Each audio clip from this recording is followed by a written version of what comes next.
Very good point. Thank you.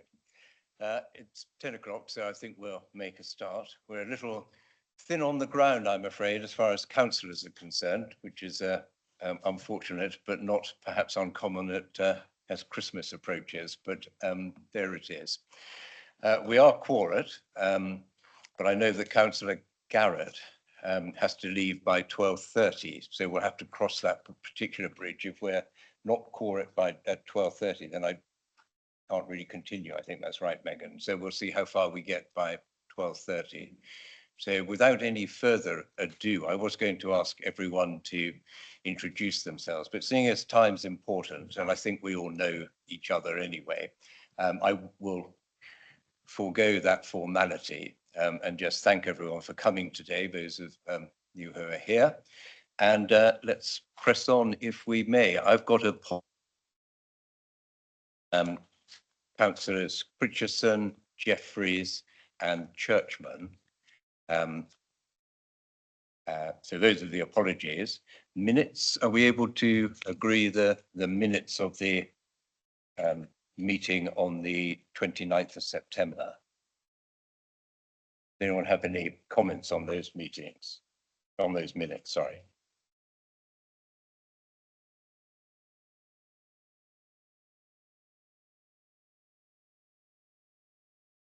I take that we can, everyone in favour of the minutes in that case? Yep. Okay. So I'm in favour, so I'll sign this.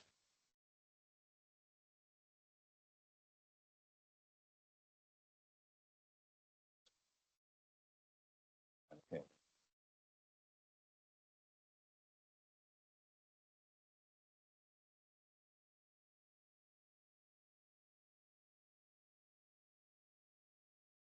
Declarations of interest. Do we have any declarations of interest from members?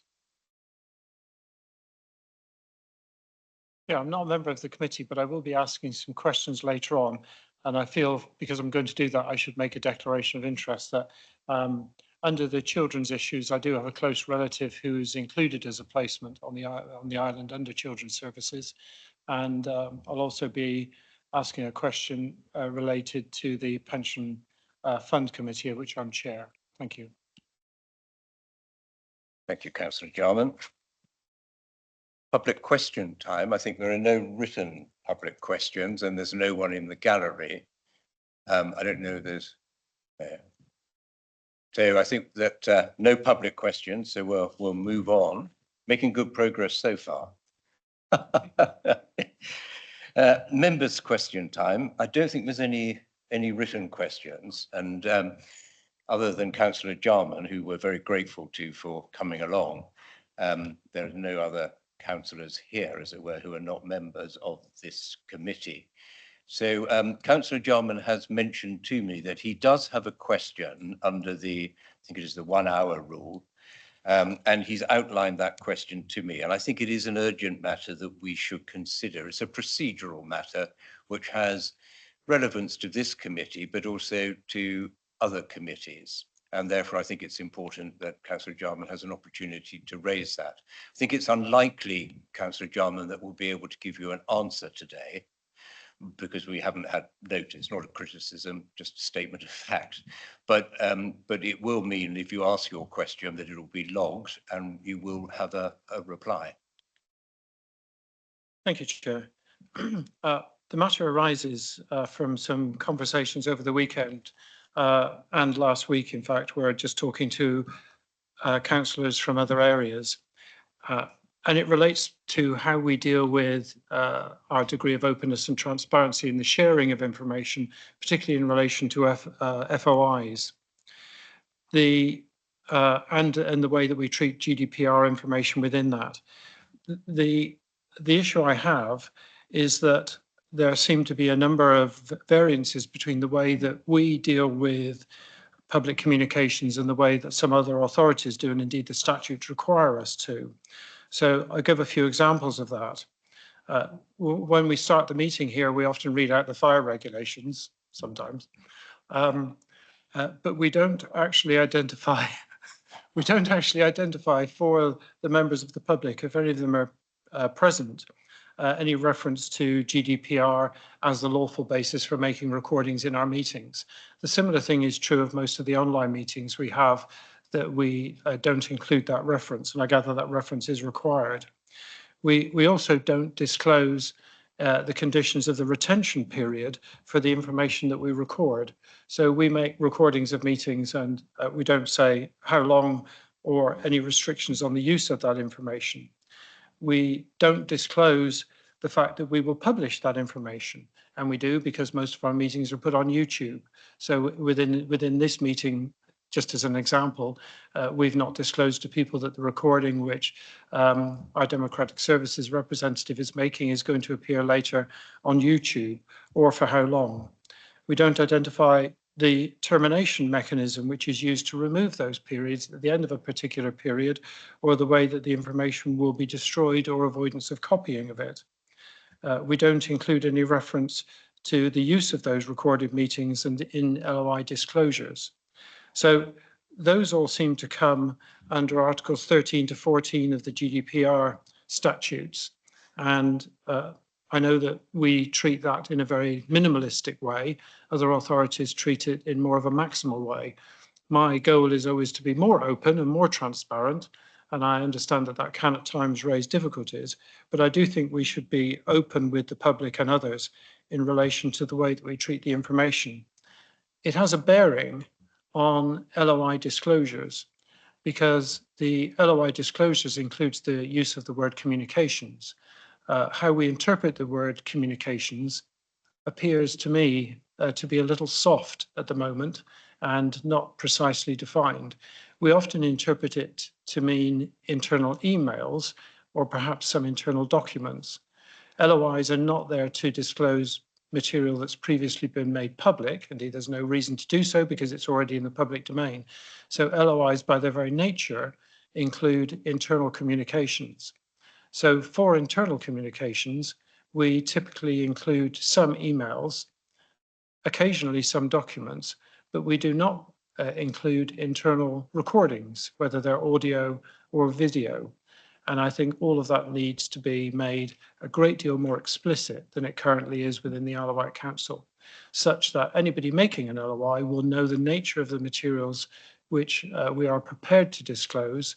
And if there are materials we're not prepared to disclose, for example, recordings of CMT meetings, for example, then we should explicitly state what we are not prepared to disclose and why. So relating that specifically to the GDPR regulations, and that isn't something that's specific to this meeting. I did consider where it would be best to raise the issue because it applies to all of our meetings. I did think about raising it at full council, but that seemed to be a bit of overkill. Audit and governance seemed to be the best place to at least put it down as a question. And I appreciate your advance notice that I'm unlikely to get an answer. Indeed, I didn't expect one, but I do think it's something that the council should have a position on. Thank you. Thank you, Councillor Jarman.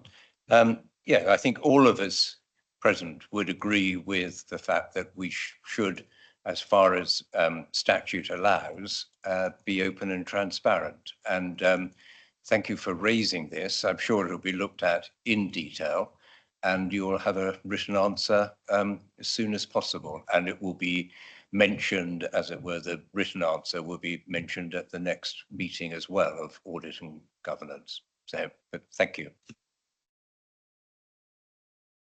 As you remind me, I ought to perhaps, as a matter of formality, refer to the fire regulations. I think we all know the fire drills, so I'll just simply say that an alarm will be sounded. Please treat it as a real emergency and evacuate the building via the nearest escape route, which is, I'm sure you all know, to your left as you leave this chamber. I don't think I need to trouble you with any more of that. Thank you. So on to our report, item 6, report of the external auditor, Ernst & Young.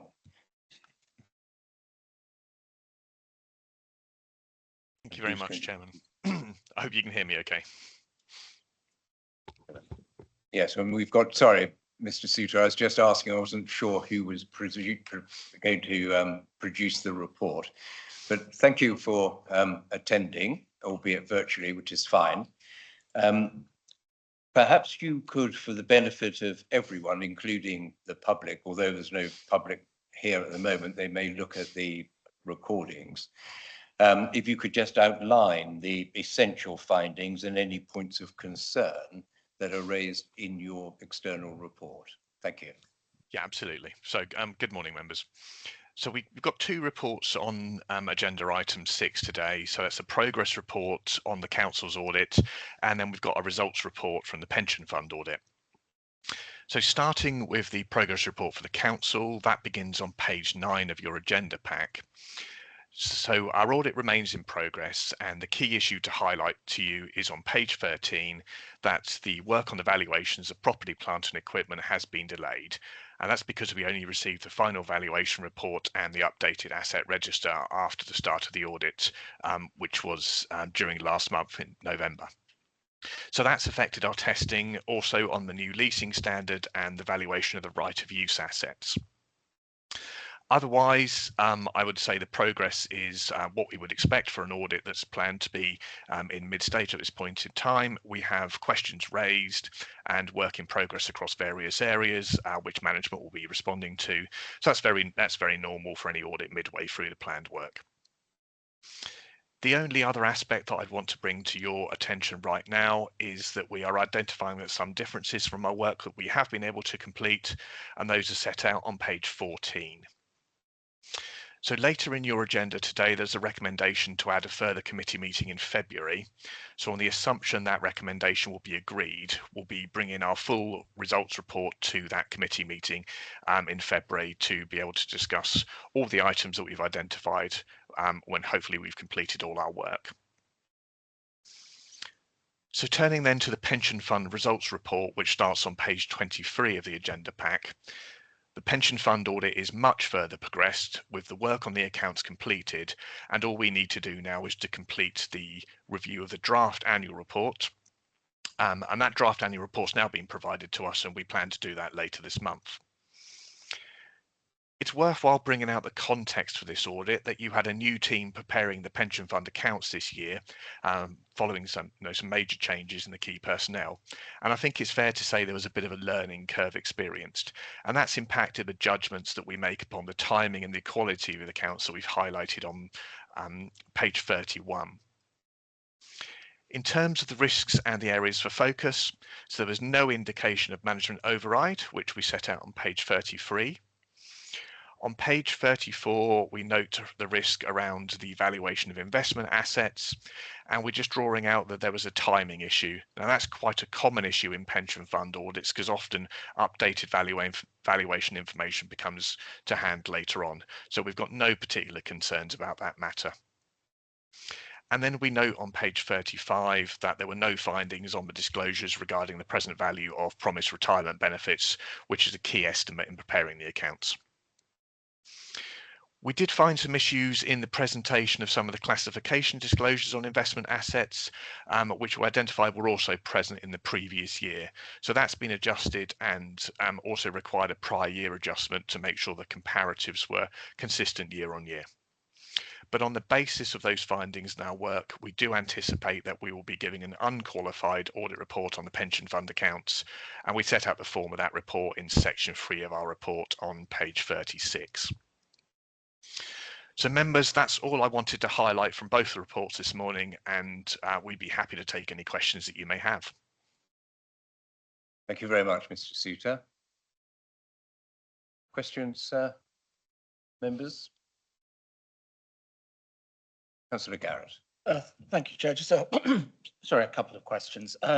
First of all, just on the PPE valuation thing, is there anything that you feel that all officers of this council would like to comment on in terms of just learning from what happened there?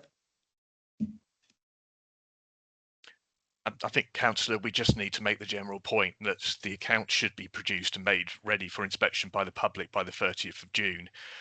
So we really do need to emphasise to the council that they need to bring the processes forward so that's all completed, and all the work is contained in the draft account that should be published by that date. So that will be our recommendation in our final report.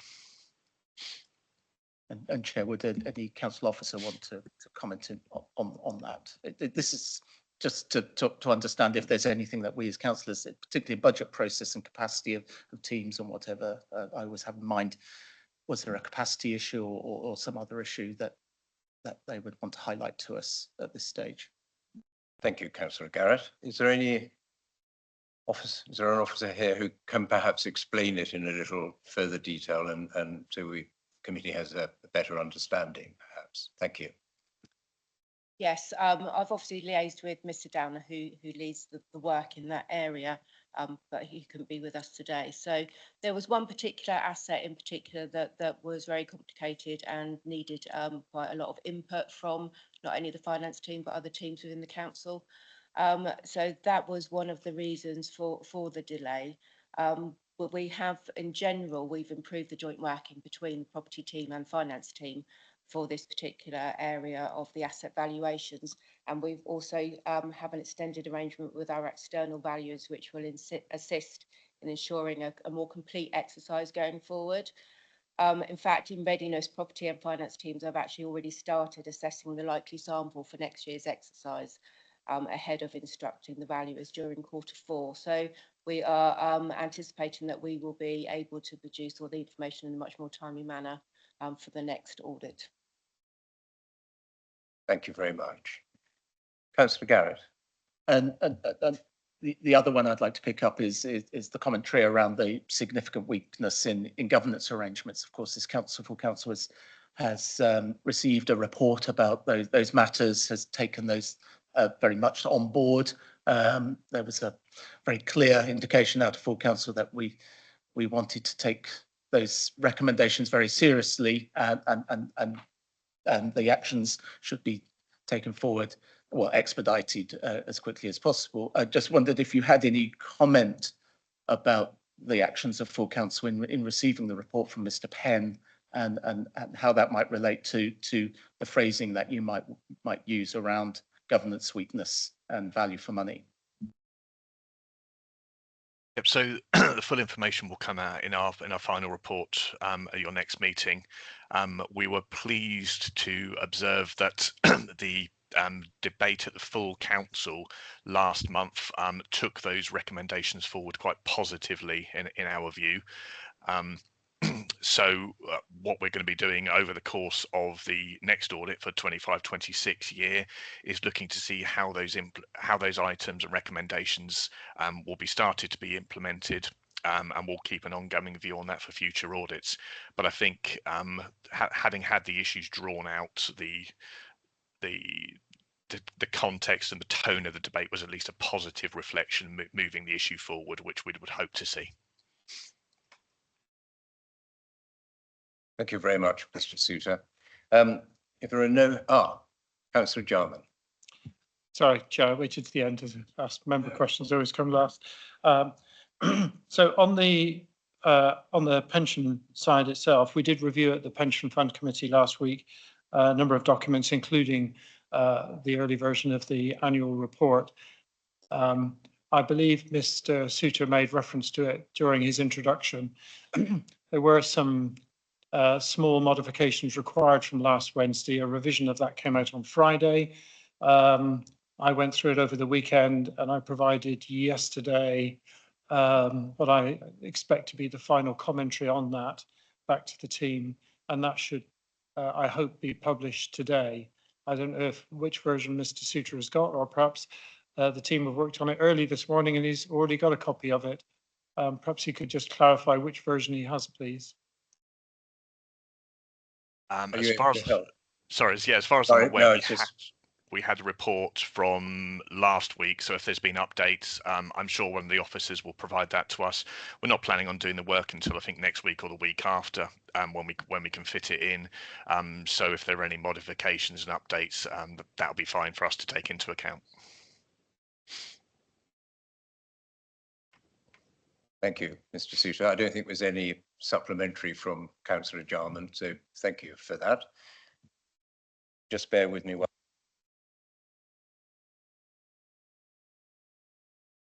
So is committee happy simply to note the report of the external auditors? Thank you. Thank you.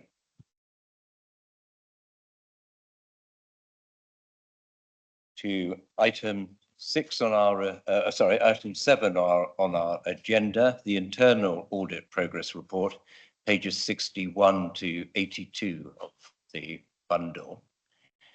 And that I think is going to be Mrs. Lizzie Goodwin. Good morning all. Good morning, Chair. I hope you can all hear me.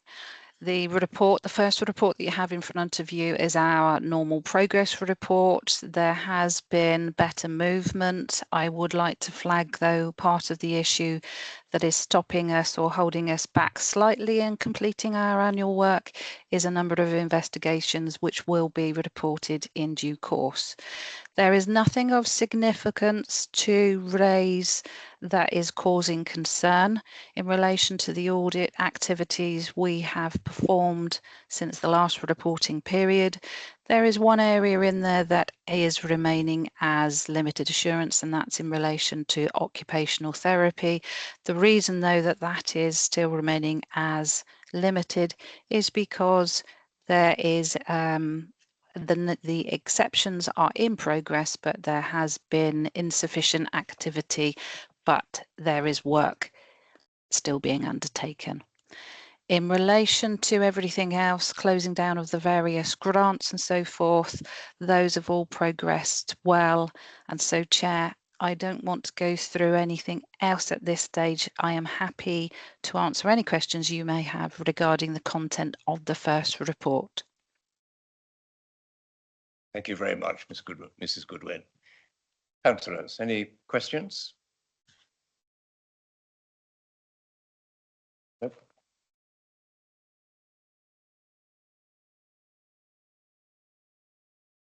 Excuse me, Councillor it's my first meeting, I'm new to this. No, don't take your Section time. page 76, homelessness. Concerned about where it says in the homelessness strategy, the development of the strategy has been paused pending direction from central government. I'm assuming this concerns the relocation of migrants under the government dispersal programme. And I would like to know, do we have a figure for the migrants that we're expected to take, or the refugees? Councillor, that's not a question I'm able to answer to you today. We would have to go to the relevant service. This particular piece of work is in relation to the council activity and the strategy that the council obviously has here. So we would need to pick that back up and be able to answer it for you, or ask the relevant service to answer that for you. It's not a question the internal audit service could respond to. Who's the relevant service? That would be within Adults Directorate, so it will be Adult Services that would be able to answer that potential question. That's even if it is within their gift to be able to do that, and based on the information that comes through from central government. Okay, thank you. I have a question really following on from Councillor Adams' question, and that is on page 76, where it says development of strategy paused pending direction from central government. Could you just give us a little bit more about, I'm slightly concerned when something as important as a homelessness strategy is paused, and I just wonder what effect that is having, and also what direction we're waiting for really from central government. Councillor, I will lean on my colleague who is physically in the room to see whether he has any additional detail in relation to the strategy. Failing that, it is a question that I will need to pull out the other detail on and come back to you. Of course, thank you. If you wouldn't mind giving me a moment, I'm just going back to the original report. So if you want to continue with other issues, I'll put my hand up when I've managed to find anything. Thank you. If you're not able to find it, I don't want to put you under unnecessary pressure. If you're not able to find it, then just an email setting that out would be perfectly acceptable. But if you can find it, so be it.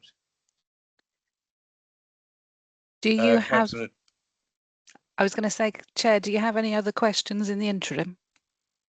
I think Councillor Jarman's got a question. So Councillor Jarman. Chair, thank you very much.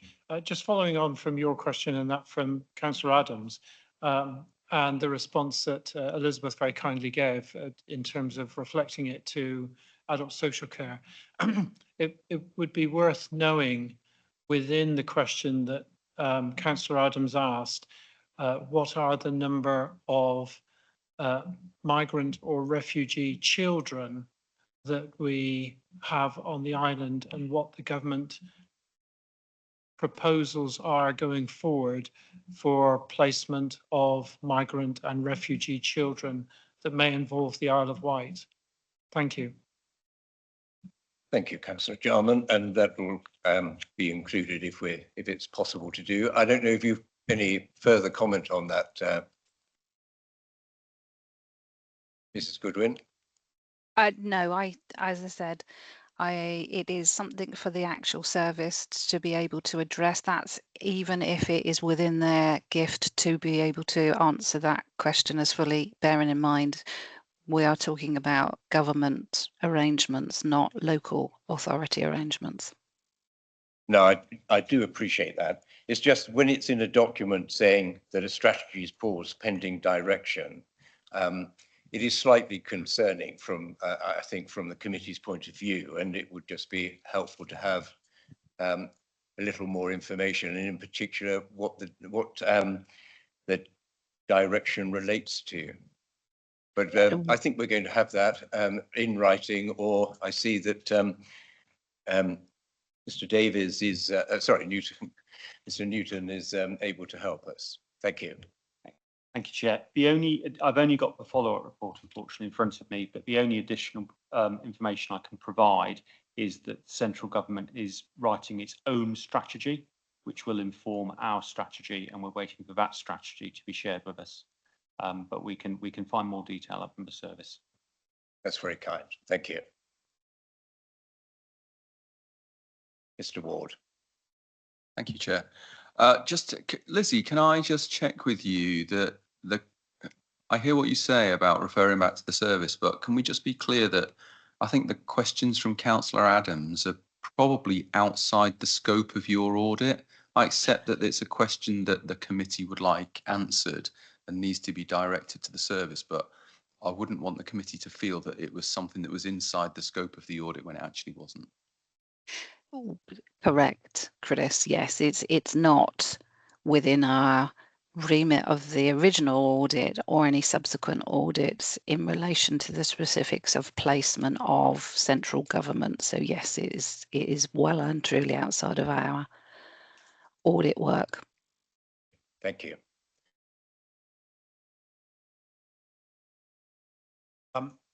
Councillor, we can certainly prepare for you the latest numbers relating to children that are being supported by the Isle of Wight Council under the National Transfer Scheme. So we can supply a written answer to that. It is a question we've been asked by someone else actually recently. So that data was pulled together about a month ago. And we did do that in collaboration with adult services as well. So it'll just be a case of refreshing those numbers and resharing. In terms of future government policy, just refer to what's already been said, that we're not exactly clear if that will be changing, and if it is, in what way it would change. But we can certainly give you a statement around the current situation relating to those children and families. Thank you, Mr. Whittaker. Thank you. Councillor Adams.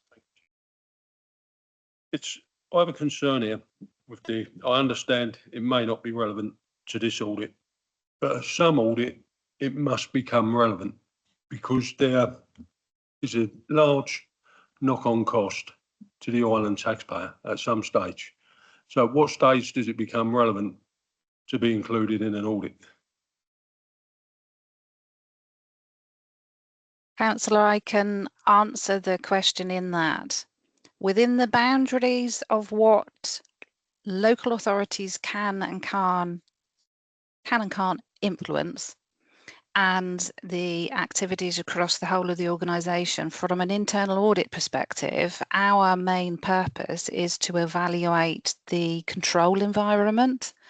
External audit will obviously look at your accounts and verify that your accounts are an accurate and true statement.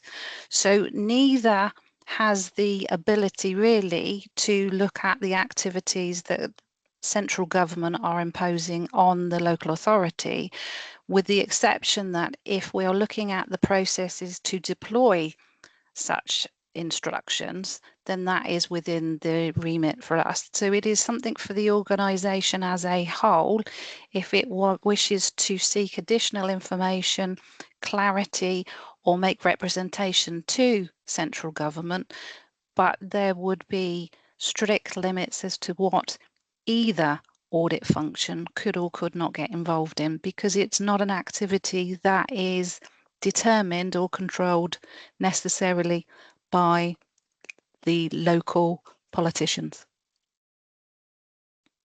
Thank you. Councillor Ernst, do you have a supplementary at all? No?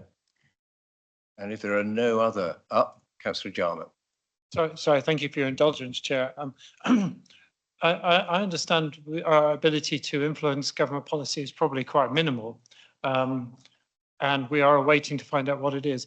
I just wanted to focus a little bit on the financial elements related to that. I'm assuming that, correct me if I'm right or wrong, I'm assuming that any dispersals to the island or dispersals of responsibility under the National Transfer Scheme would include funding from central government, rather than be expected to be at least wholly supported by either adult social care or children's services on the island. Would that be a reasonable assumption, just looking at the financial elements? And I can see Mr. Whitaker's itching to respond already. Mr. Whitaker. Councillor, I wasn't itching. I was just getting ready. What we can do is, in the reply, we can provide you with the information about the numbers of children and families, and we can also provide information around the amount of funding that's provided by central government and the actual costs. So we can do that. That was similar to the request. Well, that was similar to what was requested previously. So we can update that for you. I mean, just for your awareness, in terms of children, there are a number of those children, I forget the exact proportion, who actually don't reside on the island. So they actually reside elsewhere in the country, but are the island's responsibility. And the reason that they are located elsewhere is mainly around making sure that they are living in communities where their cultural needs can be better met, that we would necessarily be able to do so on the island. So, but we can provide that information in the answer about where they are living. Thank you, Mr. Whitaker. Councillor Jarman. Thank you. If there are no further questions, I think this is another one which we simply note. So, committee content to note this report? Thank you. And thank you, Lizzie and others for your input on this. That takes us to number 8 on our agenda, the Fraud, Irregularity and Whistleblowing Annual Report, pages 83 to 86. And I think I'm right in saying that Lizzie is in the seat again. Thank you, Chair. So there is an annual report obviously presented to you, and it is to give a summarised version as to the activities that have been performed over the last reporting period. Bear in mind that obviously this is an annual report. So we're talking of 24-25. You can see contained within there is the background regarding the structure and the framework in and around some of the governance, and then obviously there is more detail in there regarding cases, but at a very top level. So, Chair, beyond just pulling your attention or taking your attention to the content, I'm happy to answer questions. There is a limit regarding how much information I can share with any party, because obviously there are legal proceedings and activities behind the scenes, and equally a number of these would not have necessarily fully completed. But I will answer as many questions as members have that are within the boundaries of what I can share at this particular time. Thank you. Councillors, any questions?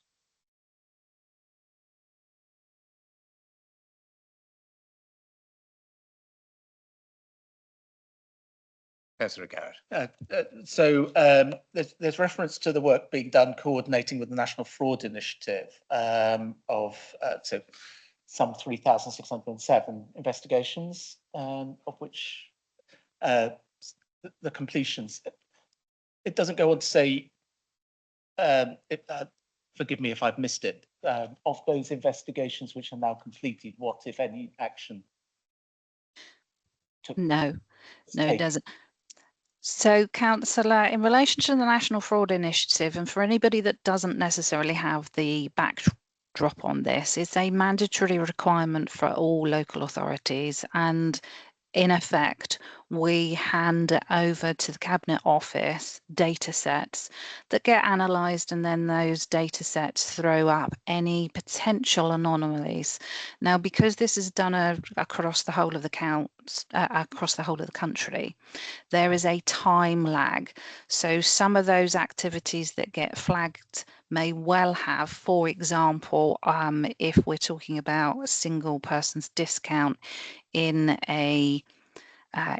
premises, it may be that because the data was pulled and hadn't been actioned, that it's flagged as a potential problem, but in actual fact, during the course of normal working activities, that has already been updated and there isn't an issue. So when there are indicators, various services have to do additional work, what we could bring back to you is potentially the level of recovery or the level of identification, but that there is some context that potentially needs to be put forward in relation to that. So we're not likely to find process issues. What we're likely to find is a timing issue, because either the activity hasn't been updated and is being worked on, or on occasions the individual, and this may be members of the public, haven't been that prompt in their acknowledgement that they've had a significant change in circumstance, and that change has resulted in an overpayment. So we're either talking of a time lag, a process issue, which can be minor and that would be corrected, or we're talking that there is a genuine overpayment and then it would go via the recovery of debts.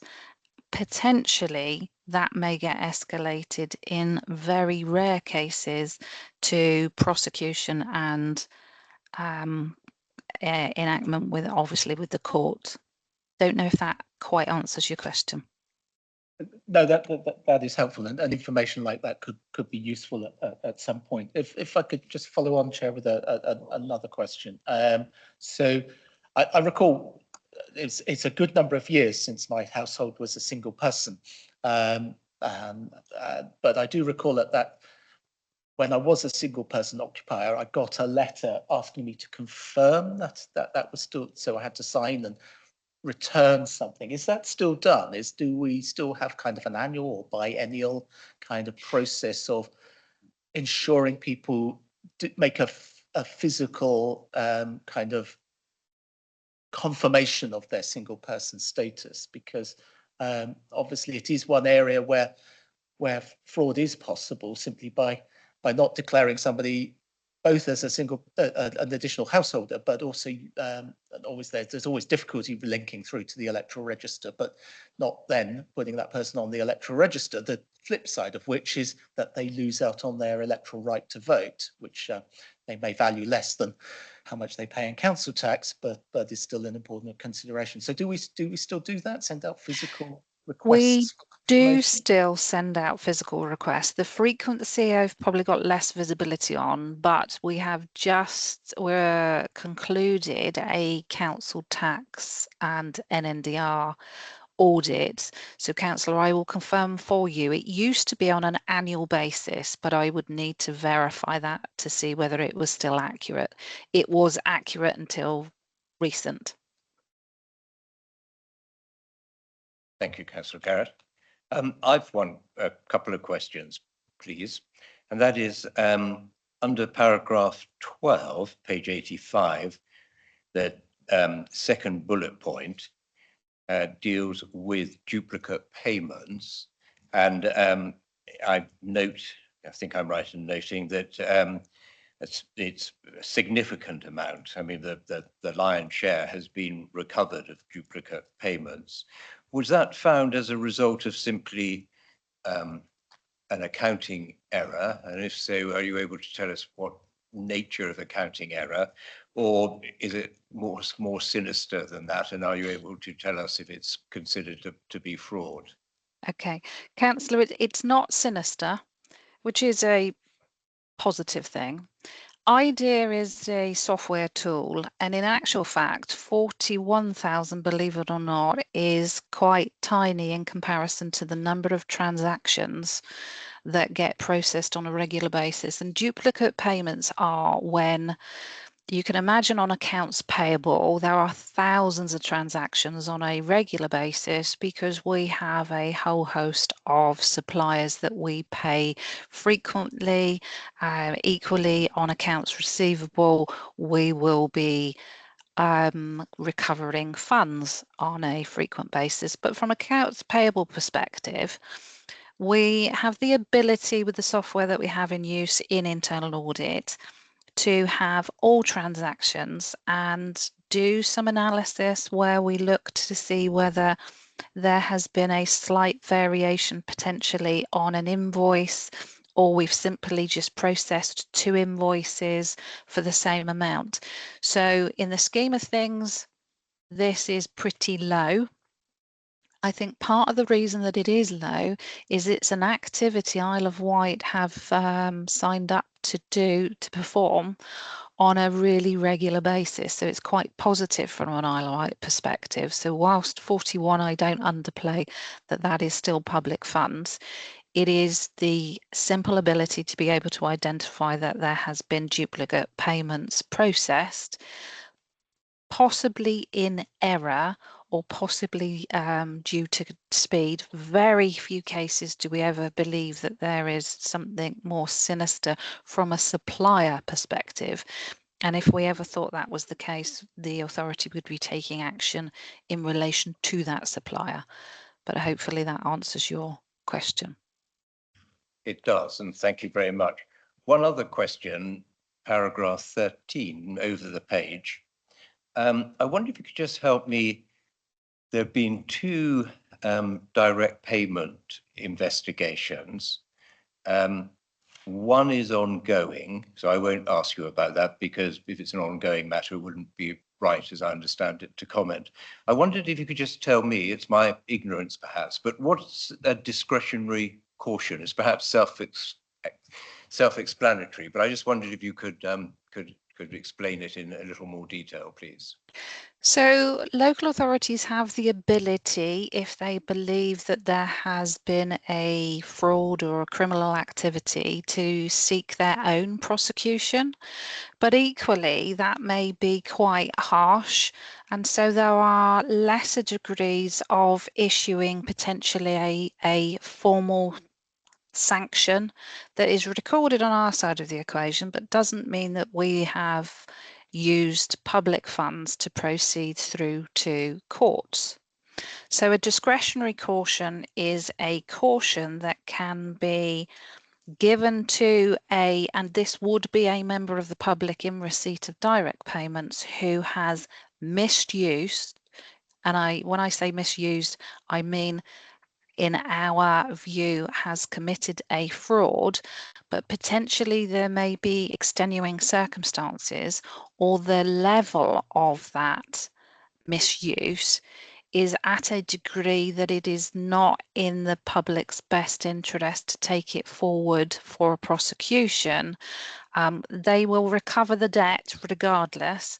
So this is just one mechanism, and it's not determined by internal audit, although it will be audit that will do the investigation work. This will be determined in consultation with legal services and the relevant service.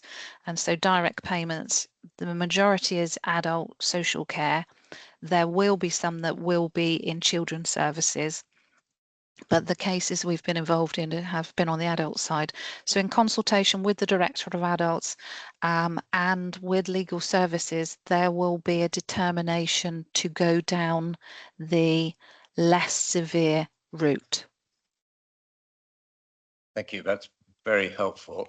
And I think I've understood you correctly, that even if there's a discretionary caution, you would still proceed with recovering the amount because it's been determined, as it were, that it's been misused. And if necessary, presumably through the civil courts, but that would perhaps depend on the amount and whether it's worth the expenditure for legal proceedings, presumably.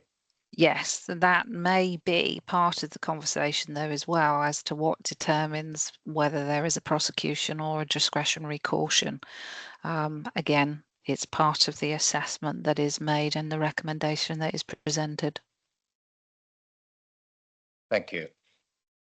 Any further questions on this topic? No. Thank you very much for the time being, Lizzie. Thank you. Matter that was simply being asked, I think I'm right in saying to note. Thank you, Megan. And I think the committee is content to note that. So we're doing well. We might still be quorate by the time Councillor Garrett has to go. Takes us to agenda item 9, statement of accounts for 24-25 status update. Pages 87 to 92 of your bundle, and this is Mr. Chris Ward, please, presenting. Oh, is it not? I'm going to ask Kerry to present. Okay. This is Hubbleday. So this report is regarding the status of the 24-25 accounts, and as you would have heard from previous items on this agenda presented by Ernst & Young, the accounts are still in process. There is a backstop date for approving the accounts, which is the 27th of February 2026. Therefore, we are requesting that the committee requests an extraordinary meeting under Procedure Rule 3 to consider the 24-25 final statement of accounts to ensure the compliance with the statutory deadline, because we do not have a meeting scheduled which will fall within the right time frame for actually signing off the accounts by the date required. Thank you very much, Mr. Hubbleday. Any questions, gentlemen, on this? Yeah, absolutely. So if there are no further questions, I don't have any questions on that. No further questions. I think we're content to take the recommendation that the committee request an extraordinary meeting under Procedure Rule 3 to consider the 2024-25 final statements of accounts and ensure compliance with the statutory deadline. We're all in agreement on that. Thank you.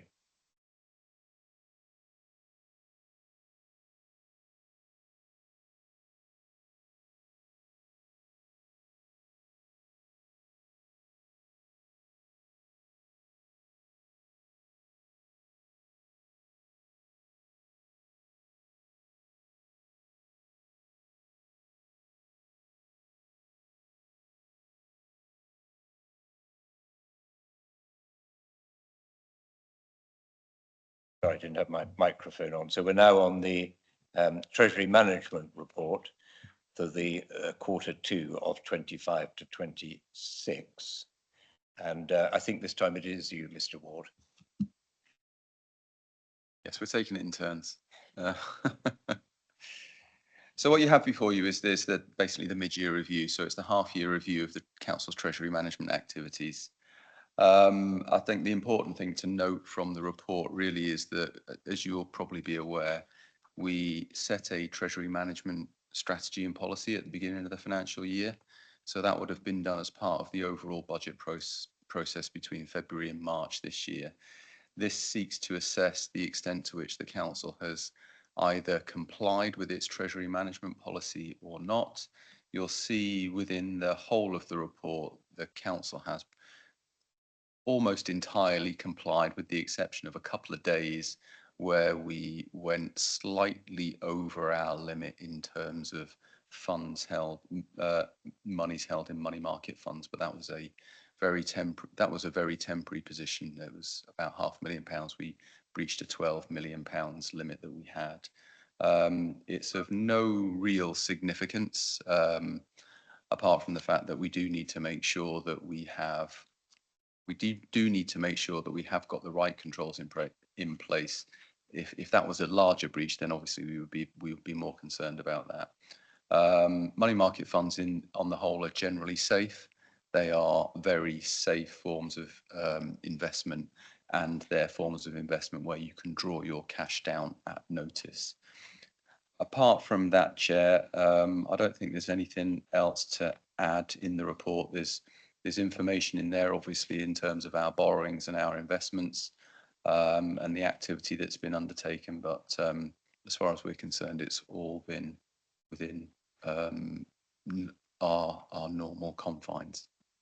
Thank you. Thank you, Mr. Ward. Any questions from the committee?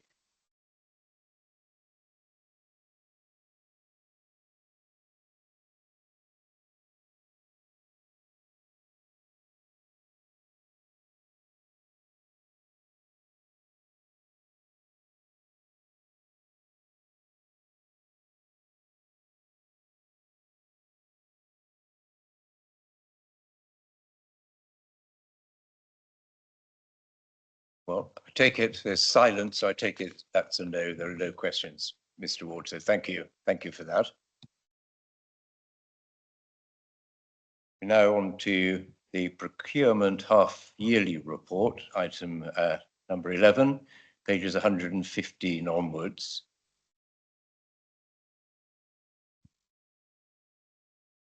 Thank you, Chair. Steve Sandercock here, Procurement team supporting and providing the information around this report, if that's acceptable. Yes, please. Thank you. Lovely. Okay, thank you, Chair. The report before members is the standard report. It sets out trends around procurement and contract matters, which the Audit and Governance Committee has been receiving for a period of time now. It's the half-year return from the period of April through to the end of September. It sets out contracts awarded and associated values on those contracts, contracts which are placed on the contracts register for the council, actions where the contract standing orders have been compliantly applied, but under a waiver process as set out in the contract standing orders. The key, I think, to note on that is the reduction of those, which outlines some of the more practical changes that have been taken place in the updated contract standing orders to provide a greater flexibility in a controlled way. For example, being able to appoint three providers for certain levels of spend, and also that placements are now no longer required to go through the waiver process, but are recorded separately. And as based on the previous question from the Audit and Governance Committee of the last meeting, placements are now include reasons for why those placements have been made. I think the also point to note is that there is no procurement update as this procurement update on the strategy, procurement strategy, is that this is now elapsed, but there's now consideration given to a new strategy for 26-27 year. Noting that the report is in front of members to review and hopefully note acceptance of that, and I'll pause at that point and take any questions, Chair. Thank you very much. Any questions from committee? Councillor Adams. Excuse me again, I don't know how relevant this is to the meeting, but I have concerns since sitting as a councillor. I know that several of us present here have tried to put something in place to bring some of this residential care and that to the island. It's I know it's under table for a children's placements for the 26 weeks. Some of the sums to me just seem staggering. And I broke that down, and in simple maths, I've divided the 1.299 million by 15. And that gives me a breakdown of just over £86,000 a child. And likewise, on the out of area placements, we have 21 children in there. And again, some of the sums seem absolutely staggering. And again, with simple arithmetic, I've divided it by the 21 children involved, and that comes down to £64,379 per child. Is there anything we can do to mitigate these costs? Because they just seem staggering. I understand that's not an audit problem at this stage, but no, sorry to raise that, Chris. It's quite important, because I know that several people we have property on the Isle of Wight, and we're trying to bring some of that to the island. Is there anything you as a Section 151 officer could help us do to try and facilitate some of that service like that? But I'll just look at these costs, and I'll get comments from people, residents, that when this crops up in the paper, these sums are important to residents because they do seem staggeringly high. And what are we getting for it? I think, if I may, just before I call Mr. Ward, I think technically it probably is outside the scope of this committee, but I share your concern. And if it's outside the scope of the committee, I wonder if we could be told who within which committee or officer perhaps it falls within their scope, because I think it's a fair point that if the figures in accounts appear rather large, then it's a fair point that you don't really expect an audit to query that. It's simply whether the money is properly spent in the extent that there are bills meeting it.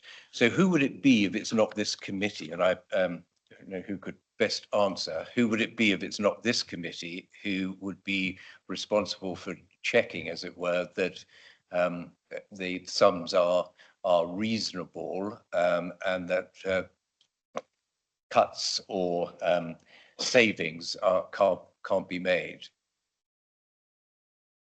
Quite who to address that to, but Mr. Ward, thank you. Thank you. Through you, Chair. Can I first say that the questions that you raise are quite legitimate questions for the council. So, you shouldn't feel as though that these are questions that can't be raised. They may well be outside the remit of this committee, but as you say, Chair, they need to land somewhere. I think there's two parts to the question, really. There's the service committee need to be convinced, I think, that the type of accommodation that is being provided is adequate for the needs of those children. Ultimately, it's about keeping children safe, and it's about providing the right kind of care and wraparound support for those children. So that's first and foremost. The service committee need to be assured that they are in the right type of accommodation. If that then results in the service committee breaching their budget, that becomes a matter for the PFR committee, and it should be for the PFR committee to do the interrogation and the challenge around the cost of some of these placements. It's an unfortunate reality that this is a national problem. It's not a local Isle of Wight problem, and the costs of these placements are can be really expensive. some of the figures that you quoted, Councillor Adams, in terms of the cost per child, they are expensive. But if you equate that, if you use a comparator, for example, of which will be independent foster carer, for example, you're probably looking at £60,000 per child. If you're looking at specialist placements, at the extreme, they can be £20,000 to £30,000 a week, and you can have single individual children. Not many of them. These are the exceptions. These are at the very, very high end of the spectrum that can cost over £1 million. One child can cost over £1 million per year. That's a function of part of the national picture, and quite often, you know, the placements are in very specialist placements. You haven't got the kind of economies of scale, for example, to run that for a local council themselves, because you don't have enough of them, and they are often, and you've probably seen in the press that some of these institutions and government have sought to intervene. Effectively, their investors or their shareholders are private equity firms. So it is a problem that is sought to be tackled nationally, but it's something that persists, and some of it needs to be tackled at a national level rather than a local level. But to give you assurance that, if you like, no stone is left unturned, and we've sought to explore the opportunities to minimise that cost for the Isle of Wight Council, encouraging providers on the island within a certain remit of expertise, that has taken place, and those providers can often provide at a lower cost than if the Isle of Wight Council sought to provide it itself. You're operating in a regulated environment here, of course. And evaluations have taken place about the extent to which, if there was on-island provision for some of these children, would it be more cost effective? And like I said, one, you need to have a level of scale to be able to do it. Two, it's a regulatory environment, and it has to be, you have to go through all the regulatory process with Ofsted, for example, if it's a children's facility. And then you've got to be able to employ the staff, of course, and all of those things will be something that needs to be taken into consideration about whether you can provide that kind of facility on the island at a more cost-effective basis. But it is something that has been reviewed a number of times. Thank you very much. That's a very full and very helpful response, if I may say so, Mr. Ward. Thank you. Councillor Garrett.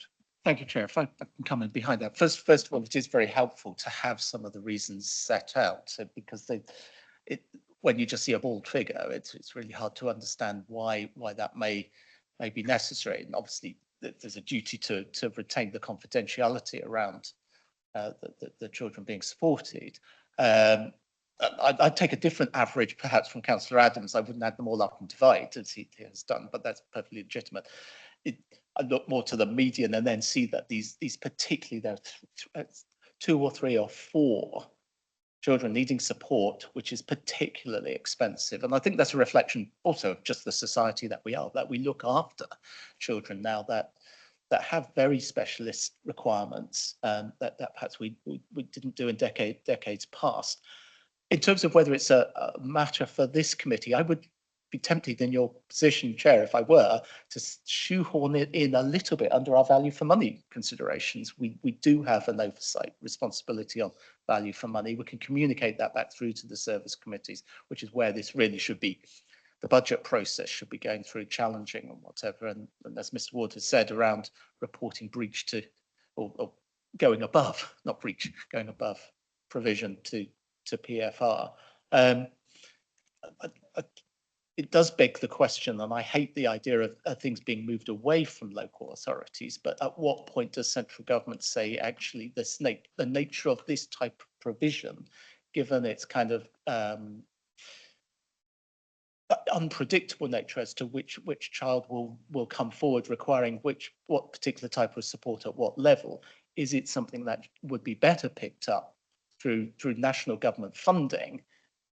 Because I'm trying to get my point across here. The impact is so unpredictable. I don't know how true that is, but over a period of time, you might say, well, actually, it would smooth out to this amount per year. But just 1 year, if we had one child requiring, as Mr. Ward suggests, one has done £1 million, that is an extraordinary pressure, which we can't really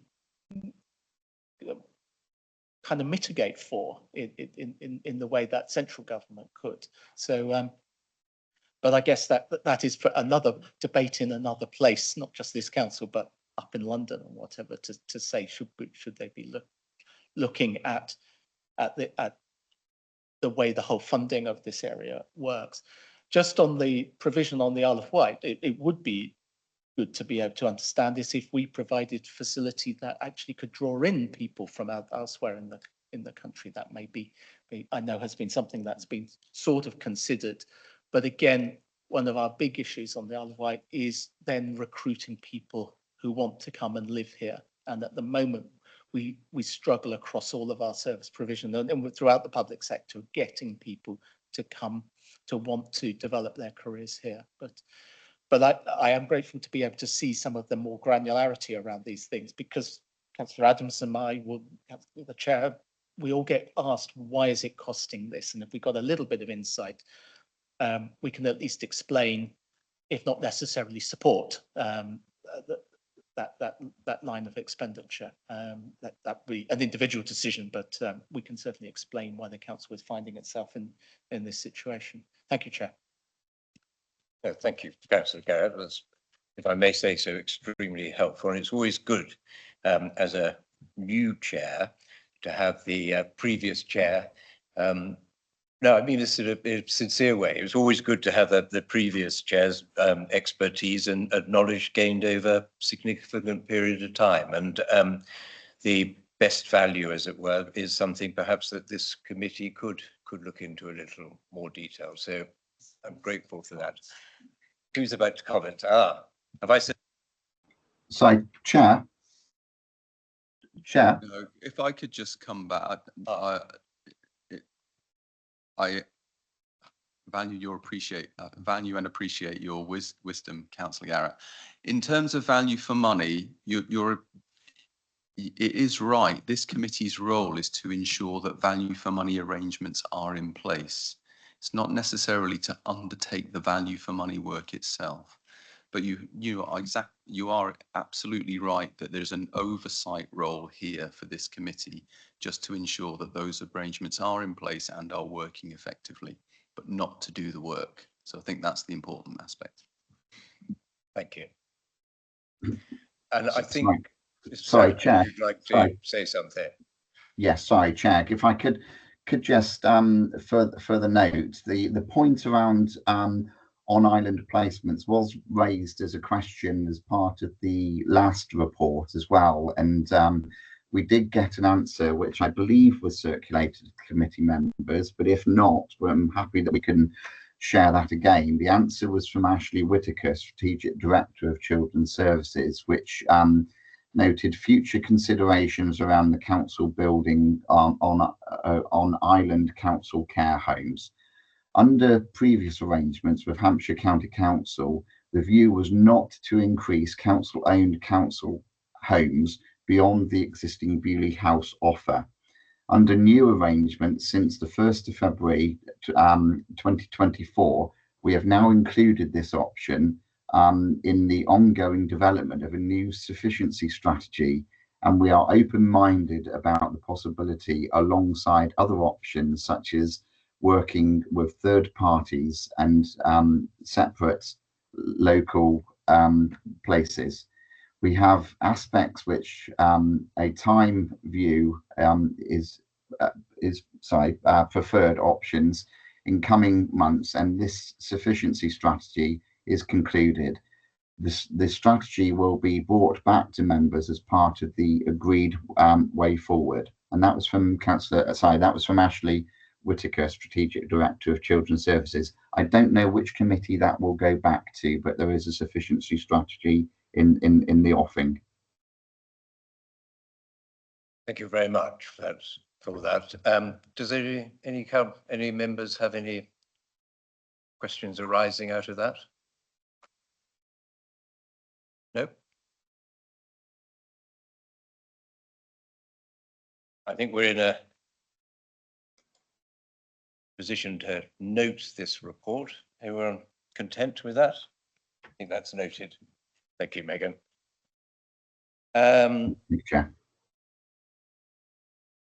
We now move to item 12, governance arrangements, pages 133 to 148.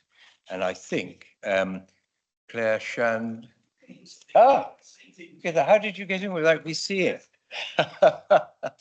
Just sneaked in. I was just about to say, I think Claire Shand is unable to be here, and we've got Miss Sharkey to step into the breach, but you're here, so over to you, if we may, please.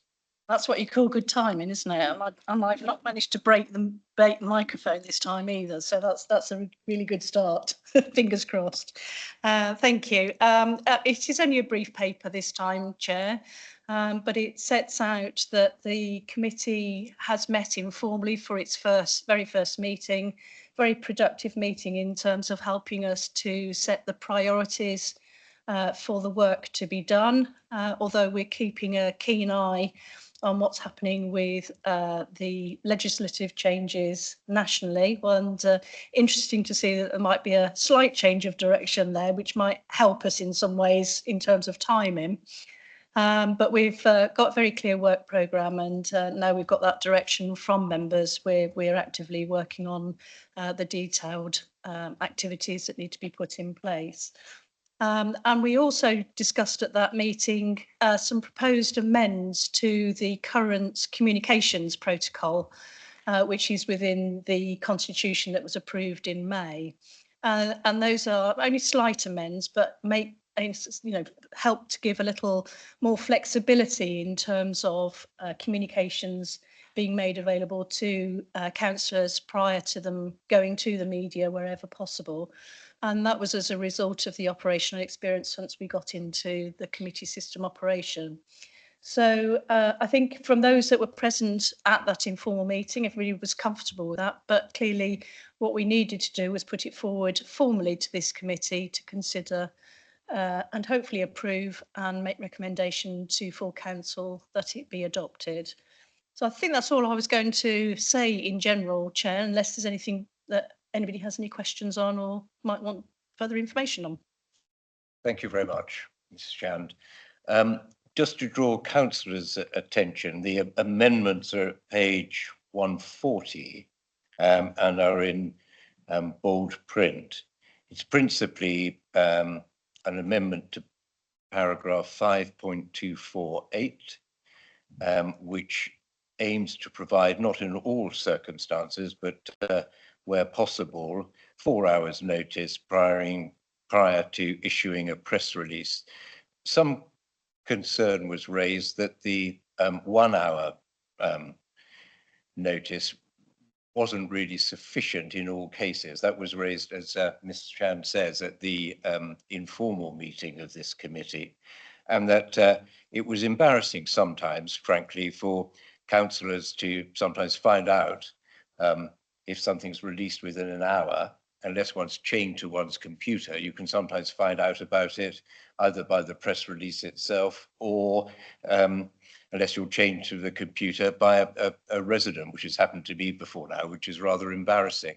So the first amendment is for 4 hours notice with some exceptions, as you can see, set out there. And then further down the page at 5.251, it sets out how the news releases will be shared and developed in accordance with the in draft with the leader and or the appropriate chair.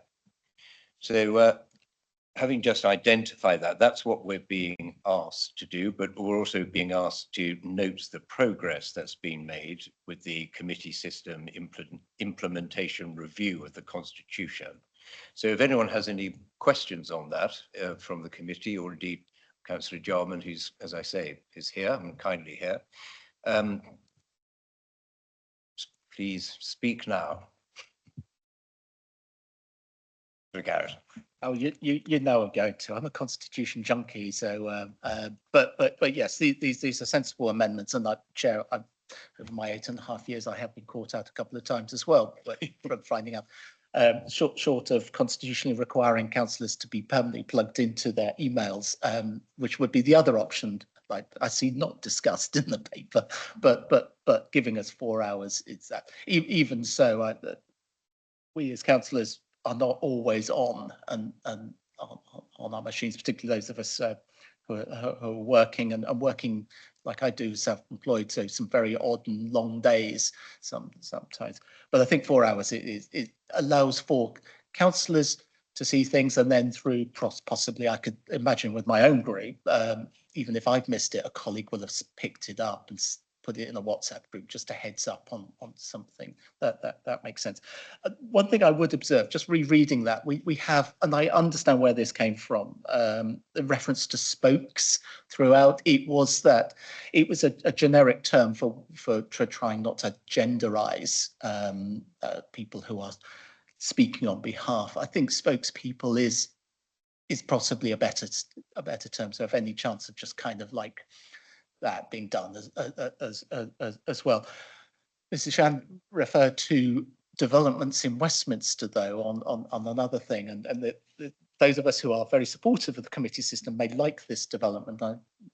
Colleagues may already be aware that the government put down its own amendment to it, so its bill relating to committee systems. It had been at the time initially thinking that it would impose cabinet scrutiny systems everywhere, but representations from local government, I noted particularly Sheffield. I think Sheffield was where the population itself, through referendum, had dispensed with the services of a cabinet and its scrutiny model. That seems to have persuaded government. Does happen. Sometimes government is persuaded of things to allow for a protected committee status for those who have either passed a referendum or otherwise by resolution recently adopted or confirmed their committee status for the period of the period in which they would not been able to change, that to be a protected period in which they can continue with their governance arrangements. Obviously, it's now gone into the Lords. We'll see what happens there in the discussion in the Lords, but there are, of course, a lot of senior past councillors in the House of Lords who will have much to say about this and other things.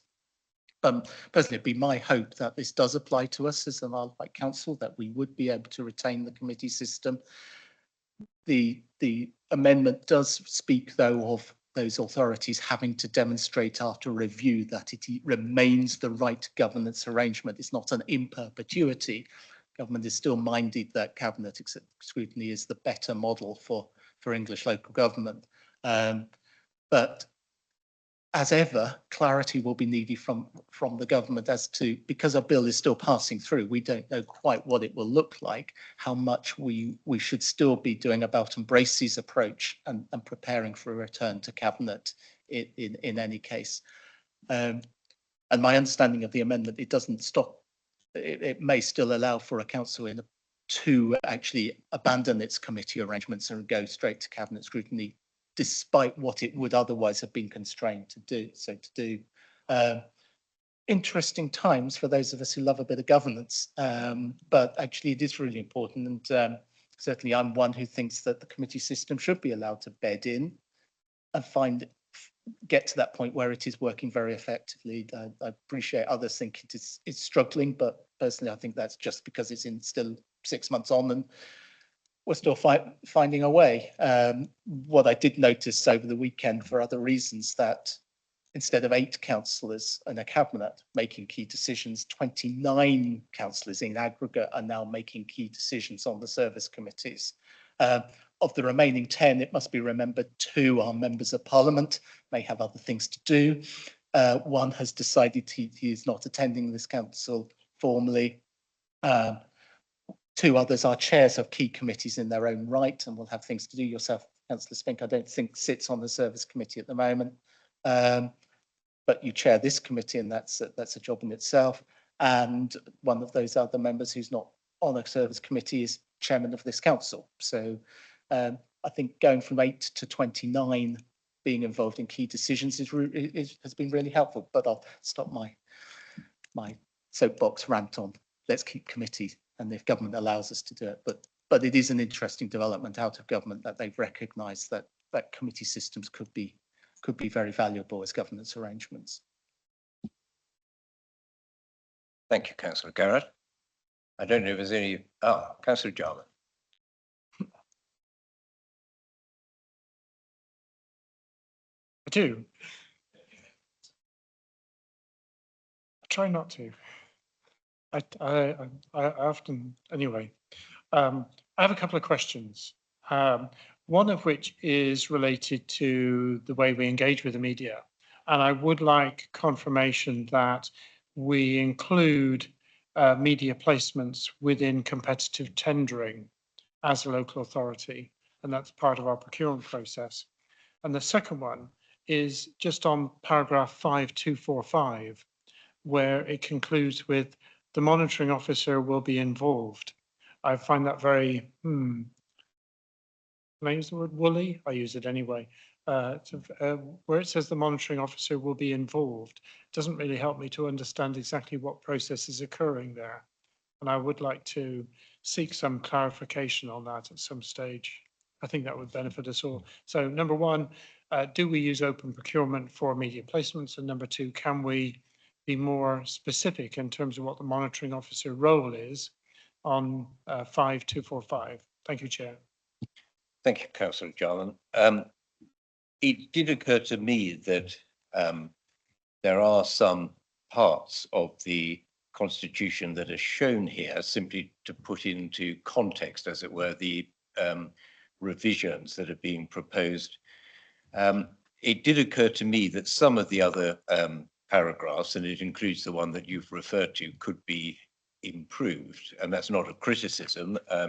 The Constitution was rewritten under considerable time constraints. So we will take on board, I'm sure, the what you've said about that specific paragraph. And at the informal meetings of Audit and Governance, which you are, as a member of the Council, able to attend, Councillor Jarman, I'm sure we will be looking at the entirety and bring forward any other amendments that are needed to these paragraphs. As I say, I've noticed one or two because I did read through most of the other paragraphs that are produced in the report and did think there are one or two changes that could be made. I don't know, Mrs. Shandy, if you want to say anything about that. Thank you. Yes, I'm just first to echo the points that Councillor Garrett made. There is a very clear amendment made to the draft bill, which I think I've interpreted in exactly the same way as you have, Councillor Garrett, in that I think the expectation will be that we do have some form of review within the first 12 months that determines whether or not we want to change. But in some respects, it does give a little bit more time for a new council to get themselves bedded in and make a decision about where they go from that point forward. So from that perspective, I think in some respects it's a helpful amendment. And just to give reassurance, the officers in the working group have already done some significant piece of work that would enable us just to switch back to a leader and cabinet system, if that was required of us. So we have got that in the background if we need to, and obviously we can bring that through the committee in any case in terms of decisions to go forward with that. And I think, a constitution will never be perfect, unfortunately, because things change, people change, times change. So I think it's something that, you know, we always have to have one eye close to the ground in terms of things that might need amending as we go along. Quite happy, Councillor Jam, for us to have a look at the 5.2.45. I think you're right, it is a little bit woolly there, isn't it? And you know, there's probably there will be good reason why the monitor officer will be involved, but I think a helpful explanation of what that actually means was certainly something that we can provide clarification on. I can't speak for the communications team, but like every other service across the board, we have to adhere to procurement regulations. And if there is a requirement for them to do so, then they will be doing so. But I'll happily gain confirmation of that for you if that's of help. Thank you for that, Mr. Shand. Do you have a supplementary at all, Councillor Jarman, or a further question? No, thank you, Chair. Thank you. Councillor Adams. You say, Claire, that work's being done on referring back to a cabinet system. Are there any inquiries being made about allowing us a protected committee status, as Councillor Garrett referred to? Because I feel personally that a committee system, I think it's better. I think it involves more councillors. I think it's more democratic. And I just think I'd like to maybe explore, if we have the option, of protecting the committee system we've set up. Okay, sorry, I was jumping in. No.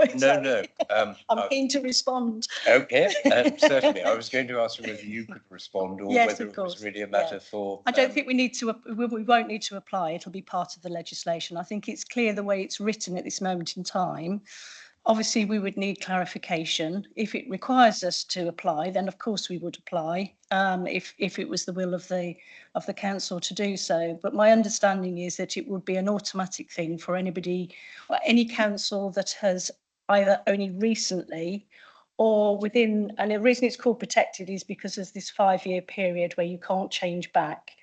If you've voted to enter into committee system, there has to be a period of 5 years before you can revert to any other form of governance. So that's why it's referred to as protected. And of course, we're still into year 1 of that protected period. So the way in which the legislation at the moment is written, by nature of the fact that we are already in a protected period, that would indicate that we would remain in a protected period unless the council chooses to change. Thank you. Any further questions? I think not. In that case, we're asked please to note the progress that's being made with the committee system post-implementation review as set out in the recommendation, and also to approve the revisions to the communications protocol as set out in Appendix 1 and which has been highlighted by me. So we're happy to do both of those. Note the report and approve the communications protocol. Thank you. Thank you, Mr. Shand. Thus to the penultimate agenda item, review of the Constitution, which is for an update from me. I don't really have any specific updates other than really that which has been set out in the report. I've got some things which perhaps I could air and share. I didn't mean for that to rhyme, but still with the committee. And that's this. The next informal meeting, I think the informal meeting that we had the last and first informal meeting that we had was extremely helpful in identifying sort of updates to the Constitution, and in particular, possibly because it's my addiction, the planning section, but also that it is an important part. There are aspects of the planning protocol that we need to look at in a number of ways. It's come to light because I know not everyone committee members who are here today were able to make the informal meeting. So it's helpful perhaps to say it's come to light that perhaps the criteria for matters going to planning committee could be looked at and made less, as it were, less open to individual judgment and more specific. And I'm in part in favour with that, but I do think that a change to allow a discretion and based on, as it were, a subjective view is also important. I mean, the problem is I've looked at some of the other some other councils, and they say, well, if it's over 50 houses, then it must go to the committee. I think that's fine, but I think one needs some exceptions, because otherwise, you know, it could be the case that there's an application for 49 houses. And it's ridiculous then that planning committee couldn't hear it. So I think that there does have to be a degree of discretion, but I do think it's important perhaps that we put in some guidelines, as it were, as to what would be generally considered to be acceptable, and then have a discretion about that. So, but that's something that we will be looking at. We're also going to be looking at, and no doubt I expect already has started work on it, and that is the substitute system needs some changes. It needs a change to take into account the period of notice, because the period of notice was set when site visits were compulsory and attendance at site visits were compulsory, and hence the substitution process has to take place, or at least you have to indicate that you nominate a substitute prior to, and I think it's a day prior to, the site visit.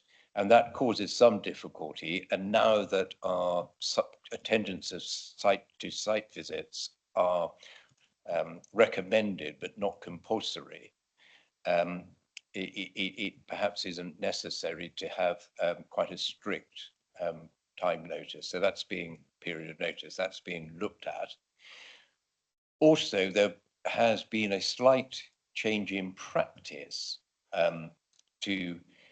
on one occasion, and that was that the current constitution says that if you're a member of planning committee and you have a substitute, the substitution is where the member can't attend the whole of the committee meeting.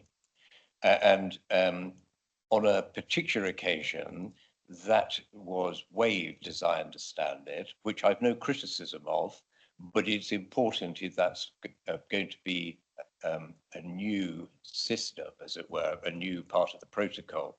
It's important that the constitution is amended as a matter of urgency to allow that to take place within the constitution rather than simply being permitted by the monitoring officer. So I think that's a matter which is important to do, and perhaps we could bring that back, although it won't be a formal recommendation of this committee. It could be that if we agree it at the informal meeting, we could then put the change before full council with simply a recommendation from an informal meeting. It can't come from an informal committee meeting because it needs to go, that this committee is granted under its terms of reference to be responsible for the oversight of the constitution and any changes that are proposed. So it would have to come here as a recommendation from this committee to full council. I understand that. I'm almost anticipated that you would say that, which is perfectly proper. It might be possible for there to be, I do think it's important for that to come back to full council in January, and therefore it should be discussed at our informal meetings. And it might be possible to think of some form of words that could be told to full council, which doesn't constitute a formal recommendation in that case. And I can see you don't like that idea either. Sorry, no, unfortunately not. But and with the constitutional gurus in the room, I can see Councillor Garrett is understanding of the point made. Absolutely understand that there may be some a desire for stuff to be put through as a matter of urgency, but there is a formal process that we must follow. Does that then preclude it coming before full council in January, or can it come before full council without coming before us? It would have to come here first. Yeah. I think it's important. Perhaps we ought to. I don't to have perhaps an extraordinary meeting in order to make that recommendation, because otherwise it will be going on potentially breaches, which I mean, I think what happened was preferable to perhaps how it's set out in the Constitution, and therefore I think it's something that if it's going to be allowed, and I think there's a strong argument for it being allowed, I think it needs to be regularized before too long. Otherwise, the planning committee will be sitting on a basis which is not allowed by the Constitution. So I think it is important, and maybe we ought to have an extraordinary meeting. I know that won't be very popular with Christmas being imminent, but there it is. Yes. Leave that with us, Chair, and we'll have a look at how we can do it in a way that allows us to follow due process, but provide some additional speed if it's required. Yeah, grateful for that. Other than that, I don't think there's really any update. One thing finally that did occur to me is our next informal meeting isn't until January. I forget the date in January. Is that the middle of January or? I've got a feeling it is. I haven't got my diary open. I've had a feeling it's sort of middle-ish. We'll see if we can bring that forward to early January so that we can set things in train. Helpful. And the other thing, and I'm sorry to raise sort of an informal meeting point, as it were, at a full meeting, but otherwise I might not have the opportunity. And the other thing that that occurred to me is that, excuse me, is that so we'll bring forward the informal meeting to that date. The other thing that occurred to me might be helpful is that there's been some discussion about the working group and also the informal meetings, and perhaps you and I can have a chat about that in due course. But one thing which I thought was very helpful when we were looking at amendments to the Constitution under the change to the committee system was that there was an online tracked changes system to the Constitution. And I found that and I was asked to have a look at the proposals in relation to planning, although I wasn't on this committee. And it was a good system, I think, because members of the committee and anyone who's invited to assist the committee could go on to that, could see the changes that had been made. And then I, for example, made some changes which may or may not be acceptable, but those changes could be seen and who had made them. Now, I think if we could set that up as a degree with a degree of urgency, it might make me feel happier about the arrangements for the working group perhaps being unnecessary. I'd be more than happy to do that. More than happy. Excellent. Good. I'm pleased about that. Thank you. Simply now our work plan. I don't know if anyone has anything on the work plan that they want to comment on or to bring forward or to add to. Seems Councillor Jarman. While you're on that point, just to ask on the working group or the informal group or whatever it actually being scored, if you could please add my name to that, the list, and when the online document is available, enable the link so that I can access it as well. Thank you. I'm certainly in favour of that, and I know that Councillor Jarman is particularly interested in some of the financial provisions in the Constitution. So I would welcome Councillor Jarman having access and being able to make, in inverted commas, recommendations or suggestions perhaps to the committee. Are members present content with that?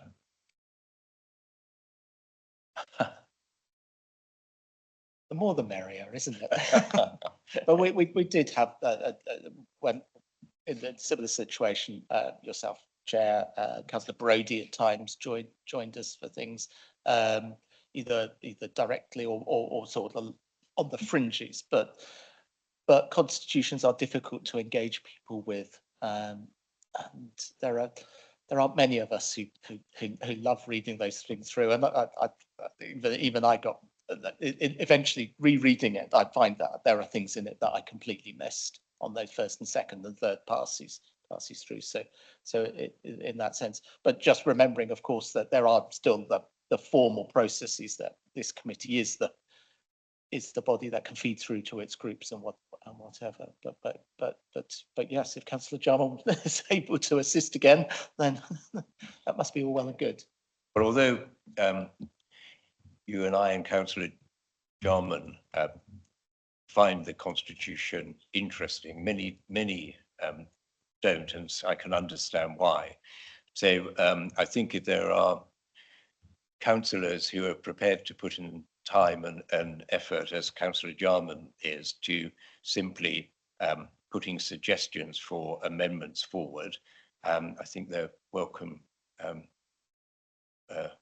more than welcome. Councillor Jarman. Thank you for that, Chair. If I might also suggest that, I think what Councillor Garrett has said, the more the merrier, is very true. There are specific parts of the Constitution that deal with specific service committees, and you may care to write to the chair of the service, each of the service committees, and invite them to either partake themselves or to nominate at least one person from their respective service committee to be involved. Yes, thank you. I'll think about that. Thank you.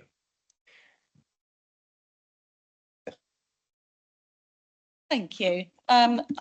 Absolutely endorse what's been said. I suppose the important bit is that the informal audit committee meetings were established so that work could be done outside of the formal committee meeting. And as Councillor Garrett mentioned, that effectively this group is a politically proportionate group, so there is a means by which to connect in with other councillors. However, as you rightly say, there are some people who will have more of an interest in constitutional matters than others. So just if we extend to people who might have an interest, then that's really extremely helpful. The only thing is, I would add caution, is trying to write a constitution by committee is challenging in itself, but that doesn't take away the point that people will have valid contributions to make, valid suggestions to make, and the more we can facilitate those things to be addressed, then we will get a better outcome. So absolutely endorse that approach. But recognising that there is still a formal route through which that it is necessary for us to follow, purely simply because of the constitutional provisions themselves. Thank you, Mrs. Shan. Thank you. So I don't think we formally finished the work plan item 14. Or is there? Councillor Garrett, sorry. I think Mr. Ward had his hand up first. Was it on the work plan? Okay. I was just going to note that at our next non-extraordinary meeting, one of the items that is received is the chair's report, and I look forward to seeing your report on our year's activity.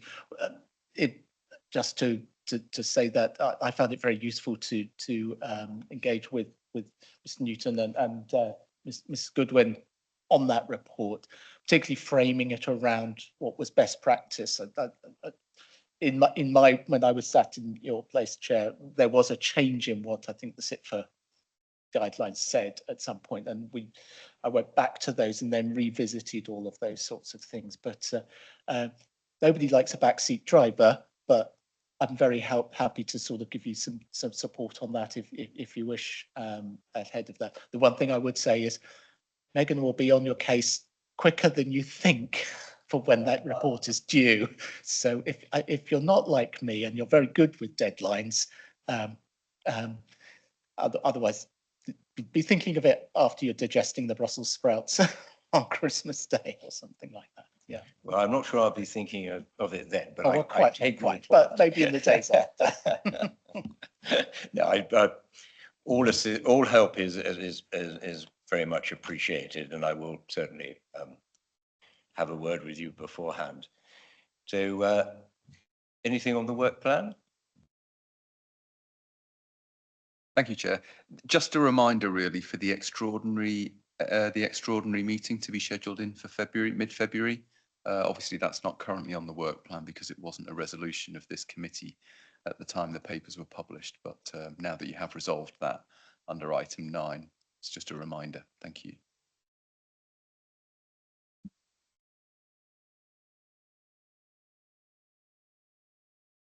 Yes, and if it's not, I'm just thinking about that. If it's not, I mean, it would be good if it's possible, but if it's not possible to bring the change regarding substitutes to full council in January, then we could at least use the extraordinary committee meeting at which we could make that recommendation. But ideally, I'm slightly twitchy about planning committee being in breach of the constitution. It's not an ideal, to say the least, situation. So you know, but as a practicality, it may be, but it's got to be brought as the part of the extraordinary committee. So I think unless, Councillor Adams. Thank you, Chair. It's I'm not as averse as yourself and many councillors are with the constitution, but something that does concern me is at certain times in full council, councillors seem to be blocked when they would like to ask questions. Is there anything, while this work plan is being formed and we're discussing the constitution, will there be anything in the constitution to assist councillors in getting matters brought to full council, getting items put on the agenda? Because we seem to get, everything seems to be preloaded. Will any provision be made for councillors to discuss things that they would like put on the agenda at full council? I can't give you an answer to that now, but it's a valid point, and I will certainly think about that, and perhaps we can raise it again at either the informal meeting of this committee. I think we're at the informal meeting of the committee in early January. We can raise this issue and at least then makes progress and discuss amongst the committee whether we think that's a good idea. Yeah, I think I share your concerns. I also think that, and this is just something that I've been thinking about, I also think that whether or not the chair of committees and also of full council should be able to determine whether or not an answer that one is given to a question is actually an answer. So an oral question, which is not on notice, when the answer is a reply, but not an answer. And that is quite frustrating. It's not uncommon amongst politicians, but it is very frustrating. And if there were a mechanism whereby the chair could say, you know, with respect, I don't think that's a full answer, and that either if you can't give a full answer today, then please give a written answer. But I think there should be some judgment as to whether or not a proper question has received a proper answer. And we could discuss that also at the informal meeting, perhaps. Thank you. I think that's it. I'm not going to bang the gavel because it's been such a pleasant meeting and friendly meeting that I think it would be inappropriate. But thank you all for attending. I think it's been a worthwhile and helpful meeting. So thank you to all of you for that. And I'll close the meeting and say goodbye. Thank you.